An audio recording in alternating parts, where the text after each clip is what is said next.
నమస్తే VFM news కు స్వాగతం. రాష్ట్రంలో వైఎస్ఆర్ కాంగ్రెస్ పార్టీ గత 5 ఏళ్లలో విధ్వంస పాలన సాగిస్తే 23 నెలల కాలంలో రాష్ట్రం వికాసం వైపు అడుగులు వేస్తుందని అనంతపురం అర్బన్ ఎమ్మెల్యే దగ్గుపాటి ప్రసాద్ అన్నారు. అర్బన్ టీడీపీ కార్యాలయంలో ఆయన ఇవాళ సీఎంఆర్ఎఫ్ చెక్కులు పంపిణీ చేశారు. 29వ విడతలో భాగంగా 26 మందికి 14 లక్షల రూపాయల చెక్కులను అందజేశారు. ఈ సందర్భంగా ఎమ్మెల్యే మాట్లాడుతూ గత 23 నెలల కాలంలో ఒక్క అర్బన్ నియోజకవర్గంలోనే 5,64 లక్షల రూపాయల చెక్కులను అందజేసినట్లు తెలిపారు. మొత్తం 565 మందికి సాయం అందించినట్లు తెలిపారు. పార్టీలు, కులాలు, మతాలకు అతీతంగా ఎవరు కష్టంలో ఉన్నా ముఖ్యమంత్రి చంద్రబాబు నాయుడు ఆరోగ్య విషయంలో సాయం చేస్తున్నారని ఎమ్మెల్యే అన్నారు.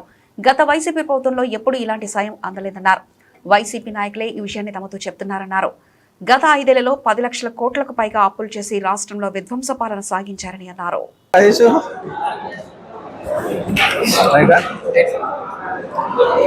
ఈరోజు అనంతపురం అర్బన్ నియోజకవర్గంలో సీఎంఆర్ఎఫ్ ఫండ్స్ డిస్ట్రిబ్యూట్ చేయడం జరిగింది. ఇప్పటి వరకు 29 విడతలుగా దాదాపు 6 కోట్ల రూపాయలు మా ముఖ్యమంత్రి నారా చంద్రబాబు నాయుడు గారు ఓన్లీ అనంతపురం అర్బన్ నియోజకవర్గానికి ఇవ్వడం జరిగింది. అంటే గత ప్రభుత్వంలో ఎక్కడే కానీ సీఎంఆర్ఎఫ్ కింద 1 రూపాయి ఇచ్చిన దాఖలాలు లేవు. మా అనంతపురం అర్బన్ నియోజకవర్గ ప్రజలు చెప్తా ఉన్నారు, గత 5 ఏళ్లలో ఎక్కడే కానీ 1 రూపాయి మేము సీఎంఆర్ఎఫ్ ఫండ్ కింద తీసుకోలేదు. కానీ తెలుగుదేశం ప్రభుత్వం వచ్చిన తర్వాత మన ముఖ్యమంత్రి నారా చంద్రబాబు నాయుడు గారు కులాలకు అతీతంగా, మతాలకు అతీతంగా, పార్టీలకు అతీతంగా ఎవరైతే అర్హులు ఉన్నారో వాళ్ళందరికీ ఈరోజు సీఎంఆర్ఎఫ్ ఫండ్స్ రిలీజ్ చేయడం జరుగుతూ ఉంది. ఈరోజు అనంతపురం అర్బన్ నియోజకవర్గంలో వైఎస్ఆర్సీపీ నాయకులే అంటున్నారు,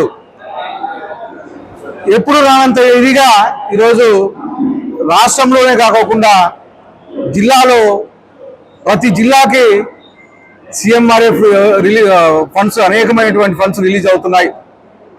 ముఖ్యంగా అనంతపురం జిల్లా లాంటి వెనుకబడిన ప్రాంతానికి ముఖ్యమంత్రి నారా చంద్రబాబు నాయుడు గారు ప్రత్యేకమైన దృష్టి పెట్టి, దీనికంటే ఇక్కడ ఆర్థికంగా వెనుకబడి ఉన్నారు, అలాగే పేదరికం ఎక్కువ ఉంటుంది, వర్షాభావం మీద రైతులు ఎక్కువగా ఆధారపడి ఉంటారు. కాబట్టి వీళ్ళకి వైద్య సౌకర్యాలు ఖర్చు అయింది ఏదైతే ఉందో మొత్తం అనంతపురం జిల్లాకే ప్రథమ ప్రాధాన్యత ఇస్తూ ఈరోజు అనేక కోట్ల రూపాయలు ఈరోజు సీఎంఆర్ఎఫ్ అనంతపురం జిల్లాకి ఇవ్వడం జరుగుతూ ఉంది. ముఖ్యంగా అనంతపురం అర్బన్ నియోజకవర్గం దాదాపు ఈ 22 నెలల కాలంలోనే దాదాపు 6 కోట్ల రూపాయలు ఒక అనంతపురం అర్బన్ నియోజకవర్గానికి ఇచ్చారంటే మా తెలుగుదేశం ప్రభుత్వం, మా ముఖ్యమంత్రి నారా చంద్రబాబు నాయుడు గారు కృషి అని చెప్పేసి తెలియజేస్తున్నాను. మీరు చూశారు, గత 5 ఏళ్లలో జగన్మోహన్ రెడ్డికి విధ్వంసకరమైన పాలన, అలాగే తెలుగుదేశం ప్రభుత్వం ఏర్పడేసరికి దాదాపు 10 లక్షల కోట్ల రూపాయలు అప్పులతో ఇస్తే మా ముఖ్యమంత్రి నారా చంద్రబాబు నాయుడు ఈ 22 నెలల కాలంలోనే ఒక ఘాటి మీద తీసుకొచ్చి ఈరోజు ప్రభుత్వాన్ని మళ్ళా దేశంలోనే నంబర్ 1 స్థాయికి తీసుకొచ్చే విధంగా కృషి చేస్తూ ఉన్నారు. ముఖ్యంగా పెన్షన్స్ చూస్తూ ఉన్నారు, గతంలో 2,000 రూపాయల నుంచి 3,000 రూపాయలు పెంచడానికి 5 ఏళ్ళు తీసుకున్నారు. కానీ మా తెలుగుదేశం ప్రభుత్వం వచ్చిన తర్వాత మా ముఖ్యమంత్రి నారా చంద్రబాబు నాయుడు గారు తొలి 5 సంతకాల్లోనే ఈరోజు పెన్షన్ పెంచడం 3,000 రూపాయల నుంచి 4,000 రూపాయలు పెంచడమే కాకుండా వికలాంగులకి 6,000 రూపాయలు చేయడం, అలాగే బెడ్ మీద ఎవరైతే హాస్పిటల్ ట్రీట్మెంట్ తీసుకున్నారో వాళ్ళకి 10,000 రూపాయలు చేయడం, అలాగే పూర్తిగా బెడెడ్ అంటే వేరే వాళ్ళ మీద ఆధారపడి ఉండే వాళ్ళకి 15,000 రూపాయలు చేసిన ఘనత ముఖ్యమంత్రి నారా చంద్రబాబు నాయుడు గారు అని చెప్పేసి తెలియజేస్తా ఉన్నాను. ఇవే కాకుండా తొలి 5 సంతకాల్లో డిఐసి 16,347 ఉద్యోగాలు పూర్తి చేసిన ఘనత మా యువ నాయకుడు, భవిష్యత్ నాయకుడు, ఐటీ శాఖ మంత్రులు, విద్యాశాఖ మంత్రి నారా లోకేష్ అని చెప్పేసి తెలియజేస్తున్నాను.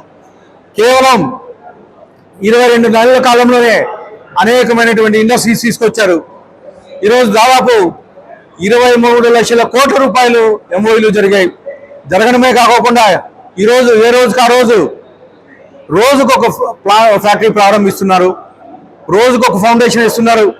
గత వారంలో గూగుల్ సంస్థ దాదాపు 1,35,000 కోట్ల పెట్టుబడులతో విశాఖపట్నంలో స్టార్ట్ అయింది. గత నెలలో 1,00,000 కోట్లకు పైగా పెట్టుబడులు పెట్టి RS7 మీటర్ నక్కపల్లి దగ్గర స్టార్ట్ చేశారు. అలాగే ఈరోజు రాయలసీమకి ఎన్ఫీల్డ్ తీసుకొచ్చిన ఘనత ముఖ్యమంత్రి నారా చంద్రబాబు నాయుడు గారిది. ఈ పెట్టుబడులే కాకుండా ఈరోజు 5 ఏళ్ల కాలంలో ఏవైతే 20 లక్షల ఉద్యోగాలు కమిట్మెంట్ ముఖ్యమంత్రి చంద్రబాబు నాయుడు గారు అయితే ఏమి, అలాగే ఎన్డీఏ కూటమి ప్రభుత్వం అయితే ఏమి, నారా లోకేష్ గారు అయితే ఏమి, ఏవైతే కమిట్మెంట్ ఇచ్చారో ఆ 20 లక్షల ఉద్యోగాలు ఆల్రెడీ పూర్తి చేసిన ఘనత, భర్తీ చేసిన ఘనత చంద్రబాబు నాయుడు గారిది. అలాగే గవర్నమెంట్ జాబ్ క్యాలెండర్లు 10,000కు పైగా ఉద్యోగాలు ఈ సంవత్సరంలోనే రిలీజ్ చేసిన ఘనత మా యువ నాయకుడు నారా లోకేష్ గారిది అని చెప్పేసి తెలియజేస్తూ మరొకసారి మా చంద్రబాబు నాయుడు గారికి, లోకేష్ గారికి, అలాగే ఉప ముఖ్యమంత్రి పవన్ కళ్యాణ్ గారికి మా అర్బన్ నియోజకవర్గం ప్రజల తరఫున ధన్యవాదాలు తెలుపుకుంటూ మరొకసారి మా సోదరులందరి తరఫున ధన్యవాదాలు తెలుపుతా ఉన్నాం.